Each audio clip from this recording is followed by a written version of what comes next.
இமயமலையின் மத்தியில் பனித்துளி படரும் உயர்ந்த மலை உச்சியில் ஒரு புனித ஆலயம் நின்றிருக்கிறது. அதுதான் கார்த்திக் சுவாமி கோவில். வடிந்தியாவின் மத்தியில் இருந்தாலும் தெய்வீக தமிழின் இதய துடிப்பு ஒலிக்கும் முருகன் தலம். உத்தரகாண்ட் மாநிலத்தின் ருத்ரபிரயாக் மாவட்டத்திலும் கடல் மட்டத்திலிருந்து சுமார் 3000 அடி உயரத்தில் இந்த ஆலயம் அமைந்துள்ளது. அந்த மலைக்கு செல்ல 3 கிலோமீட்டர் நடைபயணம். காடுகளின் வழியாக பனிமூட்டமாய் காற்று கத்தும் பாதை. ஒவ்வொரு அடியிலும் நம்பிக்கை, ஒவ்வொரு மூச்சிலும் பக்தி. இதுதான் முருகனை அடையும் ஆன்மீக பாதை.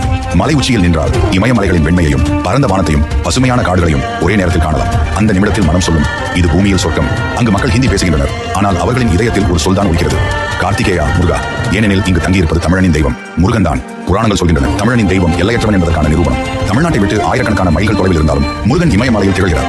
உலகம் முழுவதும் பரவியிருக்கும் தமிழருக்கு எங்கு சென்றாலும் நம்முடனே நின்றிருப்பவன் நம்முடைய முருகன் என்று சொல்லும் உயிர் சாட்சியம் இதுவே. கார்த்திக் சுவாமி கோவிலுக்கு இன்று வருவோர் மலைமேல் ஏறும்போது ஒவ்வொரு அடியிலும் வேல்வேல் முருகா என்று முழங்குகின்றனர். காற்றில் அந்த நாதம் கலந்தால் மலைகளே அதற்கு பதில் சொல்கின்றன. இமயமலையின் உச்சியில் நின்று தமிழன் முருகனை காணும் அந்த நொடியில் இரத்தம் சூடாகிறது, ஆன்மா புல்லரிக்கிறது, கண்களில் நீர் குடிக்கிறது. ஏனெனில் முருகன் எல்லையற்றவன், தமிழன் தெய்வம், உலகமெல்லாம் பரவி நிற்கிறான்.